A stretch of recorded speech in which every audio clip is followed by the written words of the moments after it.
آنے سے پہلے ایک اور سیمینار تھا اسی حوالے سے، وہاں پہ جب میں موجود تھا اور وہاں پہ بات چیت ہوئی، تو وہاں پہ مجھے جب میں اپنی تقریر کر کے میں نیچے آیا اور میں بیٹھا سامنے آ کے، تو ایک ڈپلومیٹ جو ہے وہ میرے پاس آیا.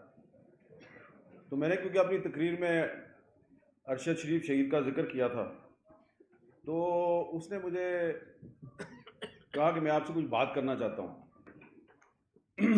تو میں نے کہا کریں. کہتا ہے no, I would like to talk to you in a corner. تو میں چلا گیا اس کے ساتھ کونے میں. تو اس نے مجھے یہ بتایا کہ میں نے خود کانٹیکٹ کر کے، ابھی ارشد شریف جب پاکستان میں تھے تو میں نے ان کو کانٹیکٹ کر کے کہا کہ بھائی آپ کے لیے بڑے خطرات ہیں، بڑے مقدمے درج ہو رہے ہیں، تو آپ کوئی اپنا بندوبست کریں، میں آپ کو فیسیلیٹیٹ کر دیتا ہوں، آپ کا ہم ارجنٹلی کو ویزے کا بندوبست کر دیتے ہیں. تو ارشد شریف نے کہا کہ ہاں آپ صحیح کہتے ہیں، لیکن ابھی میں نے فیصلہ نہیں کیا جانے کا. تو یہ بات میں یہاں پہ اس لیے کر رہا ہوں کہ یہاں پہ بھی ہمارے دوست بیٹھے ہوئے تھے، عامر متین اور مالک صاحب بھی. تو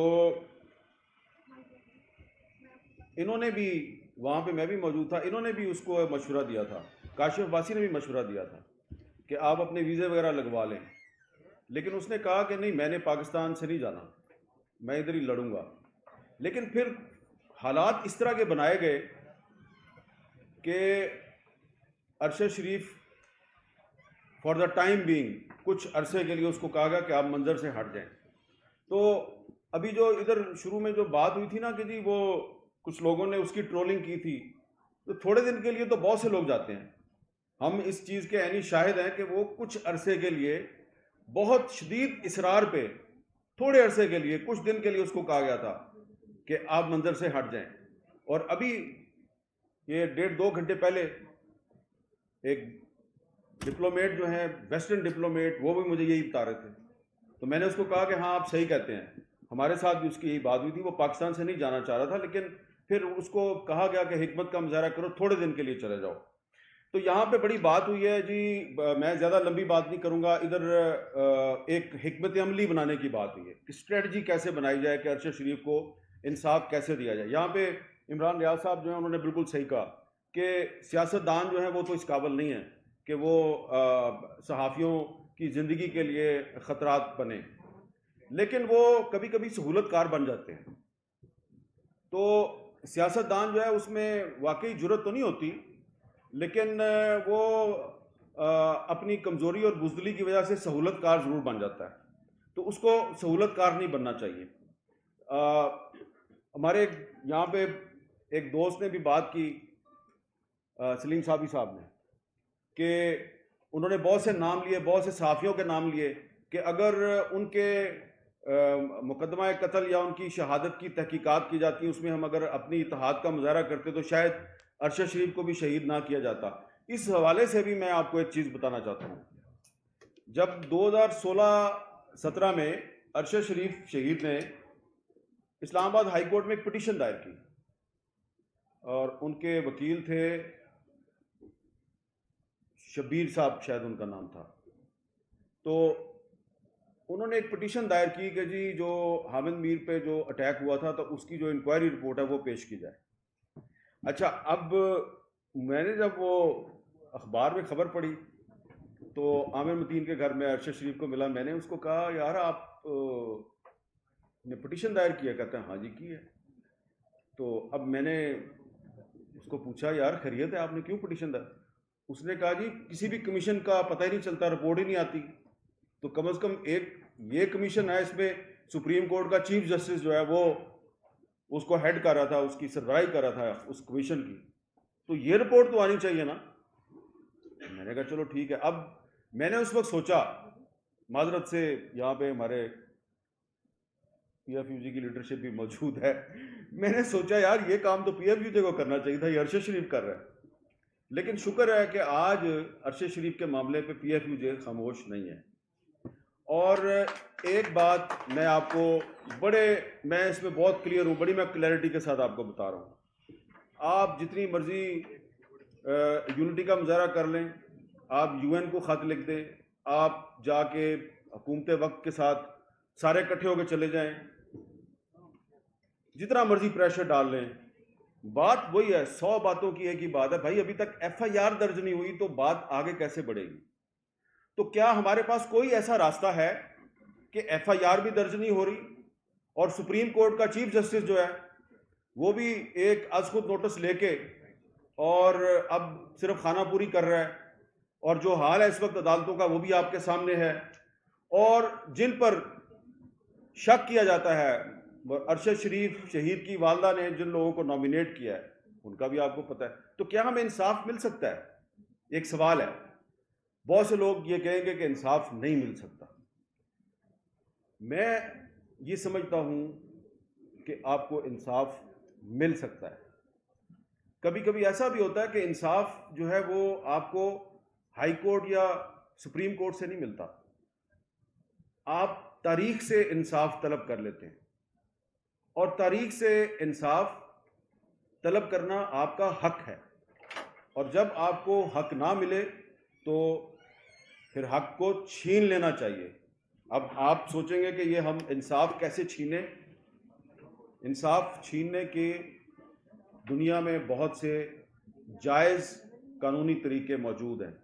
میں آپ کو ایک ایسی تجویز دینے لگا ہوں کہ اس تجویز پہ عمل کرتے ہوئے دنیا میں پچھلے 3-4 سال کے دوران بہت سے صحافی جن کو مختلف ممالک میں ان دی لائن آف ڈیوٹی ان کو قتل کر دیا گیا, تو ان کے اہل خانہ نے, ان کے ساتھیوں نے جدوجہد کی, ان کے ملک کی عدالتوں نے ان کو انصاف نہیں دیا, لیکن انہوں نے ایک ایسا راستہ اختیار کیا کہ قاتل نہ صرف بے نقاب ہوئے بلکہ ایک ساتھی نے لفظ استعمال کیا بلکہ ان کی نیمنگ بھی ہوئی اور ان کی شیمنگ بھی ہوئی.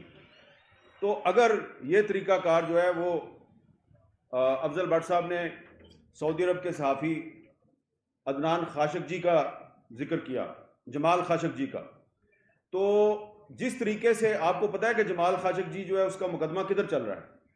سعودی عرب میں تو نہیں چل رہا. کہاں چل رہا ہے؟ امریکہ میں بھی نہیں چل رہا. قتل ترکی میں ہوا تھا, وہاں پہ بھی نہیں چل رہا. بھائی جان اس کا مقدمہ چل رہا ہے دی ہیگ میں. اچھا دی ہیگ میں کون چلا رہا ہے؟ میں آپ کو مثال یہ دینا چاہ رہا ہوں. میں آپ مثال اس لیے دے رہا ہوں, میں اس سے پہلے کلیئر کرنا چاہ رہا ہوں, ادھر بہت سے لوگ بیٹھے ہیں اور جو میں آپ کو تجویز دینے لگا ہوں وہ قابل عمل تجویز ہے. آپ کو کسی حکومت کے پاس جانے کی ضرورت نہیں, کسی یونائٹڈ نیشنز کے پاس جانے کی ضرورت نہیں. یہ کام آپ نے خود آپ کر سکتے ہیں with the help of civil society, لیکن اس کے لیے جرت اور بہادری کی ضرورت ہے, بھاگنا نہیں ہے. کام آپ کر لیں گے, بھاگنا نہیں ہے اس کے لیے. یہ طریقہ کیا ہے؟ یہ طریقہ برٹرینڈ رسل نے اختیار کیا تھا. جب 1966 میں برٹرینڈ رسل نے ایک رسل کورٹ قائم کیا پیپلز ٹریبیونل کے نام سے, ویتنام میں جو امریکہ نے وار کرائمز کیے, تو برٹرینڈ رسل نے ان وار کرائمز کے خلاف ایک پرائیویٹ کورٹ بنائی پیپلز کورٹ کے نام سے. اس کورٹ کا تعلق کسی حکومت سے نہیں تھا. اس کورٹ میں دنیا کے بڑے بڑے جو کانسٹیٹیوشنل ایکسپرٹ تھے, ریٹائرڈ جج تھے, پروسیکیوٹر تھے, سول سوسائٹی کے ایکٹیوسٹ تھے, ان کو بٹھایا گیا. انہوں نے باقاعدہ پروسیڈنگ کی, گواہ آئے, ان پہ جرح ہوئی, اور اس کا جو رسل کورٹ کا فیصلہ ہے, اس فیصلے کے نتیجے میں امریکہ کو ویتنام میں جنگی جرائم کا مجرم قرار دیا گیا. اور جو رسل کورٹ کا جو فیصلہ تھا وہ اس کو کسی نے یہ نہیں کہا کہ جی یہ تعصب پہ مبنی فیصلہ تھا یا ہم اس کو نہیں مانتے. اور اس رسل کورٹ کے فیصلے کے بعد امریکہ ویتنام سے اپنی فوج نکالنے پر مجبور ہوا تھا. اس رسل کورٹ کو بعد میں پیپلز ٹریبیونل کا نام دیا گیا. اور پچھلے سال دی ہیگ میں عدنان خاشقجی, ایک سری لنکن جرنلسٹ اور ایک کولمبیا کے جرنلسٹ, ان 3 صحافیوں کی جو کیس تھا اس پہ ایک پیپلز ٹریبیونل بنایا گیا. اس کی پروسیڈنگ شروع ہوئی. پھر وہ جو ٹریبیونل تھا وہ ان تینوں ملکوں میں گیا اور اس نے اس ٹریبیونل کو سعودی عرب میں نہیں جانے دیا گیا، لیکن عدنان خاشق جی کی جو وائف ہیں، جمال خاشق جی کی جو وائف ہیں، انہوں نے اس ٹریبیونل کے سامنے آ کے اپنی سٹیٹمنٹ دی. تو اس میں یہ نہیں ہوتا کہ آپ اپنا جو ذاتی موقف ہے اس کو آپ فیصلہ بنا کے اناؤنس کر دیں، ایسا بالکل نہیں ہوتا. جس طرح کہ ایک کورٹ کا ایک پورا پروسیجر ہوتا ہے، اس پروسیجر کے مطابق چلتا ہے سارا کام. اس میں جو ججز ہوتے ہیں، اس پیپلز ٹریبیونل کے جو ججز ہوتے ہیں، وہ یا تو سپریم کورٹ کے ریٹائرڈ ججز ہوتے ہیں یا بہت اچھی انٹیگریٹی اور ساکھ والے پروسیکیوٹرز ہوتے ہیں. تو ان کی تو پاکستان میں کمی نہیں ہے. تو اب آپ نے کرنا کیا ہے؟ آپ کو اگر سپریم کورٹ آف پاکستان سے انصاف نہیں مل رہا، ہائی کورٹ سے انصاف نہیں مل رہا، اور ارشد شریف شہید کی فیملی جو ہے اس کو لوئر کورٹ میں جا کے تاریخ پہ تاریخ میں ان کو وہاں پہ پیش ہونا پڑتا ہے، اور سب کو پتا ہے کہ وہاں سے تو انصاف نہیں ملے گا. تو ہم نے اور آپ نے کرنا کیا ہے؟ بڑا سمپل ہے. آپ نے Pakistan federal union of journalist نے اور دیگر جو سٹیک ہولڈرز ہیں، آپ نے supreme court bar association, Pakistan bar council, human rights commission of Pakistan, reporters without border, committee to protect journalist اور فری پریس ان لمیٹڈ، ان سب کے ساتھ مل کے ایک میٹنگ کرنی ہے. یہ اس لیے میں نے نام لیے ہیں کہ جو دی ہیگ میں جو پیپلز ٹریبیونل بنایا گیا ہے، جو دنیا کے مشہور صحافیوں کے قتل کے مقدمات کی سماعت کر رہا ہے، اس پیپلز ٹریبیونل کو بنانے میں R S F, reporters without borders, C P J اور فری پریس ان لمیٹڈ، ان 3 تنظیموں نے ان کو اکٹھا کیا. اور ان 3 تنظیموں کے ساتھ اگر آپ کا رابطہ نہیں ہے تو میں آپ کا رابطہ کروا دیتا ہوں. میں خود پچھلے سال دی ہیگ میں مجھے بھی بلایا گیا تھا، میں بھی وہاں پہ گیا تھا اور میں نے بھی وہاں پہ بات کی تھی. تو یہ کوئی مشکل کام نہیں ہے. آپ نے پیپلز ٹریبیونل بنانا ہے. آپ کے پاس بہت بڑے بڑے لائرز ہیں، آپ کے پاس بہت بڑے بڑے ججز ہیں، لیکن اس میں ہوگا کیا کہ اس کو بالکل اسی طریقے سے چلانا ہے جیسے کہ ایک پراپر کورٹ چلتی ہے. اور اس میں آپ اپنا جو پرائم سسپیکٹ ہے، ملزم، جس کا آپ سب کو پتا ہے ملزم کون ہے، وہ مالک صاحب نے ایک ملزم کا نام لیا ہے، ٹھیک ہے، وہ بھی ہوگا، اس کا نام ایف سے شروع ہوتا ہے. میرا خیال ہے ملزم کا نام تو بی سے شروع ہوتا ہے. تو ٹھیک ہے، دونوں کو ہم ملزم سمجھ لیتے ہیں. تو جتنے بھی ملزمان ہیں ان ملزمان کو باقاعدہ ہم سمن بھیجیں گے.